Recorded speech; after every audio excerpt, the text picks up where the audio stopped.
What a way to end the day. Jane Fonda. This is amazing. So we have so much to talk to you about, Jane. Meg and I are so excited. I know the audience is excited. And I want to start by asking you, because I guarantee you there are people in this room who are climate activists who think about the environment because of you. Fair? No. That wasn't as enthusiastic as I was hoping for, but we'll get you there. And I'm sure I think of climate because of some of the people in the Right, probably true. Yeah. So to that end, what ignited you? What made you think about this back in the day? I think the fact that I was born in 1937 and spent the first 10 years of my life in California was important. There were only 2 billion people on Earth then. Is this working? Yeah. 2 billion people. And guess what? 2 billion people is the carrying capacity of Earth when it comes to us guys. Sustainability means there can be 2 billion of us. Well, as has already been mentioned, there are more than 8 billion now, and demographers say that there'll be 10 billion by the middle of the century. You know, what are we going to eat? Well, we'll eat cell-grown fish, I guess. But, no, really, we're destroying our soil. You all know that is better than I do. But what that meant for me was, you know, most people in the 30s, they lived in the country. They didn't live in cities. Right. And that meant there was a lot of nature. You know, I lived on the top of a mountain overlooking, kind of like this, overlooking the Pacific Ocean, only not so close, farther away. And there was no smog, there were no freeways, there was no plastic. And we did just fine. We did. It was maybe more difficult, but it was just fine. But, you know, I woke up and went to sleep to the sound of coyotes. I heard mourning doves and nightingales and meadowlarks and bobcats and mountain lions. And I grew up with animals, and I was always outside, like a lot of you probably. You know, it was the solace for me. It was not so great inside the house. Yeah, there's something wrong. Oh, well. Anyway. I came back, I moved away, I came back 40 years later, lived near the beach, and people were getting cancer. Lifeguards were getting cancer. This ocean that I swam in every summer, I didn't want to go in. People's eyes were burning. My kids got asthma. It's like this was not the same. And then I was married to a man named Tom Hayden, who was a movement leader at the time, and we focused a lot on petrochemicals. There was the hole in the ozone. There was the cancer. There was Dow Chemical was one of the main villains at the time. Anyway, so I've always cared about the environment. I've always cared about the creatures, the wildlife. And then we discovered through the work against petrochemicals that corporations were running the government. Yeah. Actually, my husband interviewed Jimmy Carter when he was in the White House, and Carter said to him, one of the things that I've realized now is the corporations are running this country. That was the president that said that. So I've always cared. I've always, you know, loved nature and the environment, and didn't like what corporations were doing to it, but I didn't really follow the science. I didn't really know until like 2018, 19, the degree to which the climate was being challenged, primarily by the burning of fossil fuels. And that wasn't being talked about then. Most of the big green organizations, with the exception of Greenpeace and Oil Change International and a few others, they talked about the alternatives, the things that we were working for, but they never said what was the primary cause of the climate crisis. And you can't solve the climate crisis unless you talk about what's causing it primarily. And it wasn't until I started reading Naomi Klein's couple of books that she wrote, that made me realize this is existential. This is different than anything that we have ever faced before. And I got very, very depressed. I know what that feels like, because I knew I wasn't doing enough. And I called Annie Leonard, who was running Greenpeace at the time. She's here. She's the bravest, smartest, most strategic person I know. And I said, I want to move to D.C. and create a ruckus. I want to camp in front of the White House, and I'm going to really, cook up some good trouble. I was worried about where you to said, poop. I've done this before, and I'm going to do it again. Yeah. Pooping was a problem. I didn't know, how do you do it? What do you, I know what to do in a blizzard or in the country or in a forest, but what do you do with your poop when you're camping and protesting in a city? Think about that, ladies and gentlemen. But she said you don't have to worry about pooping because it's not allowed anymore. You're not allowed to camp out. And so, long story short... Oh, camping, not pooping. Okay. We created Fire Drill Fridays, which meant every Friday we would focus on a particular topic involving the climate crisis, and then we would engage in nonviolent civil disobedience. I mean, this is what changes history. If you look at the history of nonviolent civil disobedience, it's what's really changed things a lot. And so we did that, and it changed us a lot. Our goal was not to pressure the government. Trump was in office. We knew that about 65 to 70% of Americans were concerned about climate. We wanted to move from concern to action. And I turned 82 in jail that fall, and I knew that was very important because a lot of people said, well, if she can do it. People came from all over the country, mostly gray-haired women like me. And they'd never been at rallies before, they'd never been arrested before. And it really mattered. It made a big difference. There were a lot of new activists came out of that. And when COVID hit, we took it online. And for a year, we had 9 million people that would join us across all platforms. When COVID ended, and Annie and a very small team, the board that we have, it's a small group of people. Coven. No, it's not a coven.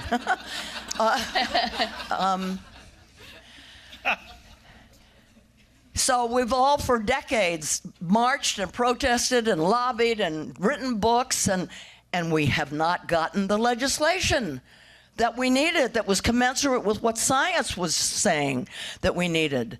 Why? Because so many people that we elect to office take money from the fossil fuel industry, and they won't move. And so we said, okay, if you can't change the people, change the people. We're going to kick them out and get climate champions elected, and we decided to focus down ballot because that's where you have a lot of influence. That's where a lot of the struggles for climate justice and fossil fuel infrastructure and all of this is where it happens. I mean, you can't imagine how down ballot state and local officials have such power when it comes to the fossil fuel industry, to saving properties, to stopping fossil fuel infrastructure. Plus, it's less expensive. We were just new, and we couldn't make a dent in the presidential election. It's not strategic. What we did, I think that what we're doing is the most strategic thing. All over the country, governors, mayors, city council, state legislatures, county executives, school boards, public utilities, these things make such a difference. So we've had, I don't know, something like 170 candidates that have won. We have a 2-to-1 winning ratio. We win 2-to-1. We have 44,000 donors around the country. We have thousands and thousands of volunteers that we can get to come out to local campaigns. And can you tell us a little bit more about what are the key issues you're focused on right now with the PAC? Climate. Climate. We focus on climate. We study the candidates a lot. We work with local people on the ground because they know the best about who are the good potential candidates. Can they really win? We're not a protest PAC. We're in it to win it. Can they win? Can Jane PAC make an appreciable difference if we endorse? Is this in in a heavily industrial area where people are sick and dying and have absolutely no help from city councils or supervisors or governors. You know, that wonderful presentation by the woman, what's the name of the river? Paulina Lopez. Yeah, that place. As you all know, there's places like that all over the country. And we go there and try to help them get an electoral advocate for them, you know, get people elected that are going to help them. These are the kind of things. And so Jane, how often are you finding the candidates and how often are they finding you? How is that evolving? Well, when we started, none of us had ever done anything like this before. Mm-hmm. We built the plane as we were flying it, and we didn't know whether I'm popular now, but I'm not I've been not so popular. And I didn't know whether, they would come. They're coming. Yeah. They're coming. Because when I show up, instead of getting 7 people to volunteer canvass, they got 50. Right. Or they raised triple the amount of money. And the morale is boosted. And it's really strategic. What we're doing, we're building a firewall against what Trump is attempting, because this is the place where people are going to be able to say, no, we're not going to do that, or fight back on developing public land, anything. And when you say this is the place, you're talking about at the local level. Yeah. And with the utilities and things like that. Is there a surprising place that you found? Is there an example of one where you thought, oh, this is how this is going to work? Well, they teach us what's going to work. I mean, we've had we flipped the Virginia legislature. Right. We had 14 candidates running for this is in 2023, mm-hmm. for the Virginia legislature, and 13 of them won, and it flipped Democratic. Wow. Yeah. So that's the kind of thing that we try to do. Is you all know what a now I've forgotten the word. Trifecta. Is that what it is? When you get governor, state senate, and state house, you got a trifecta. We're going for the trifectas. And there's a lot more there's many more, I have the numbers down here someplace, many more Democratic trifectas since Trump's first. There's all kinds of reasons on the ground in state and local levels why we're in a much better shape than we were the first time he was elected. We've got more good people in office, we have more trifectas, we have more Democratic governors, and so on. I mean, I'm not depressed. You seem good. I am. And it's because, Greta Thunberg says, everybody goes looking for hope. No, look for action, and hope will come. And I know personally in my heart and soul that that's true. The more you do, the less depressed you're going to be, because there's a lot of reasons to be hopeful. Yeah. Jane, have you seen a moment like this before in your over 6 decades of activism, and how did you get through it? I have never seen, we've never in human history has a situation like this existed, where the Trump stuff, is this working? Oh, yes. yeah. Oh, yes. We got you. It's just, y'all are facing this way, but we're facing this way. And we're looking at that. I'm from Los Angeles. This is like, wow. This is why we have to fight. What was the question? Historically, you've been through some bad moments where the country has gone in a way that you didn't agree with. No, this has never happened. Yeah. We have 2 crises, 2 essential crises. And for both, it's now or never: democracy and climate. And they are absolutely interlinked. And we have to solve them together. We're losing the democratic infrastructure and norms to deal with the climate, and we're losing the climate stability that is essential for a democracy. We have to solve them together. And we've never faced, especially in America, we've never faced a threat like this to our democracy at a time when it's a perfect storm, at a time when we're being told by climate scientists, some of you may be in this room, that we have to cut our emissions, fossil fuel emissions, in half in 5 years now. You know, when I started to realize what was happening, it was 12 years, and we haven't done it. And now it's 5 years. By 2030, we're supposed to cut our emissions in half, and then gradually, not suddenly turn off the spigot, but gradually phase out to zero by mid-century. And we can do it because the alternatives are, it's not just that they're there, but they're ready and they're being used all over the world. I urge you all to read Bill McKibben's new article in The New Yorker. It's about the sun. It's about how robustly solar energy has taken over the world. And no Trump and his minions are going to be able to turn it around because it's safe, it's cheap, it's forever, and it's job intensive. There's way more jobs in that sector than in the fossil fuel sector. So, I mean, what's not to love? We just have to love it to life, not love it to death. Love it to life. Oh, that's a good slogan. You saw it happen right here, folks. This is great. Jane, I feel like, you know, everybody in this room, I'm speaking for myself, but I would also think everybody in this room that's been working in climate for years is probably feeling a little bit depressed right now, and just the shift that has happened. What advice can you give to us all to keep us all going and make us continue to fight the fight? And what can we do in times like this that is the most effective? I think that the most important things to do very specifically is elect climate champions up and down the ballot all over the country, starting yesterday. You know, we've already got about 28 special races this year, and it's an off year, right? You know, we can't just deal with elections, you know, like after Labor Day on the year of the election, when the election is November. We have to, this is a year-round thing. Find out who's good. Let us know. Let the other organizations know that are working in this sector. Run yourselves.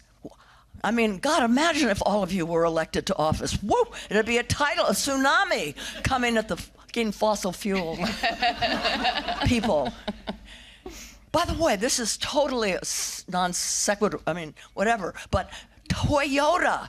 I bought my first Prius from Toyota. I thought Toyota was a good guy. Toyota is the biggest funder of anti-climate work. They fund disinformation and they stop any progress that can happen. Did you know that?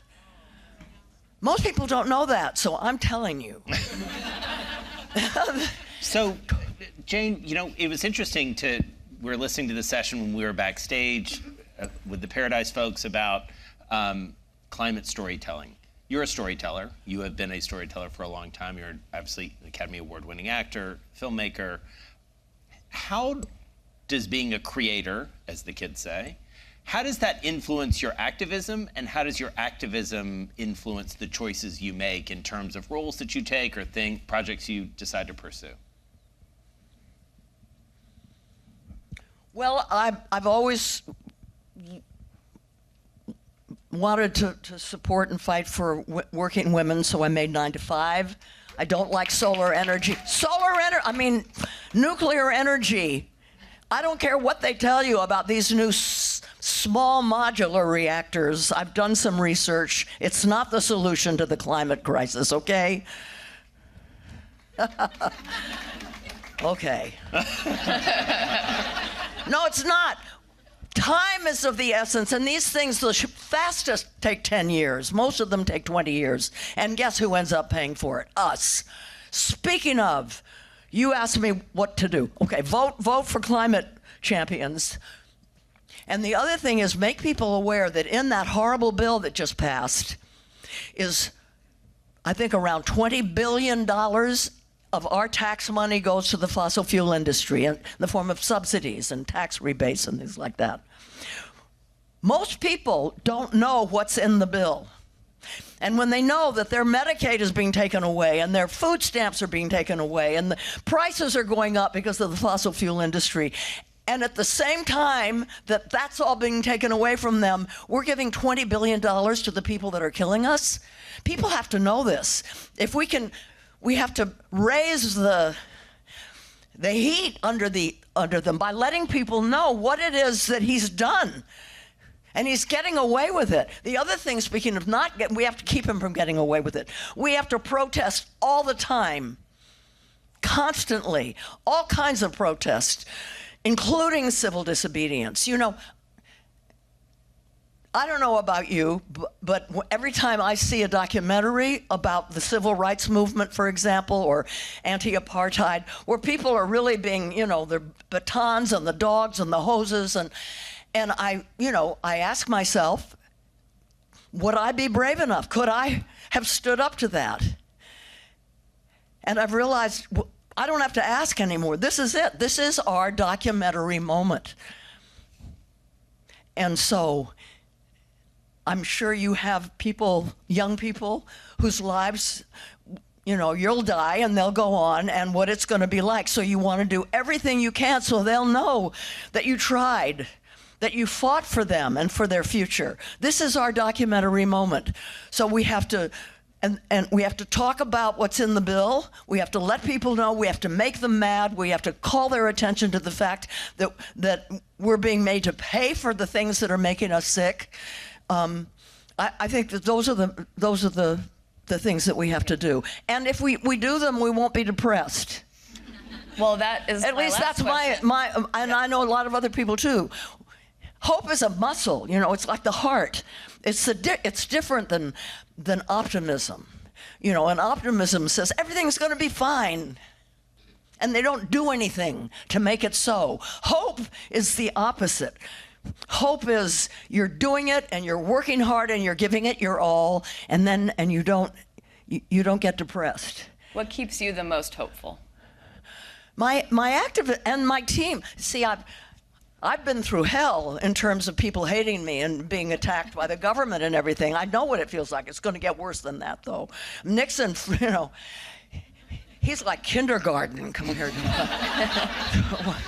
I mean, Nixon, you know, the first Earth Day was so huge that Nixon created the Clean Air Act, the Clean Water Act, and the EPA. That was Nixon, a Republican, who did that. So things are worse. What was it that you asked me? What keeps you hopeful? What I do and the fact that I'm not alone. I'm part of a movement. I have a board of people here, and then people believe in what I'm doing. That keeps me. Michael Bloomberg, I mean, I guess it's appropriate to talk about him for a second. No, we can't. I've known some billionaires up close and personal. And they're different. You know, some people are billionaires and give away a lot of money because they want to go to heaven. And they want to be considered a good guy.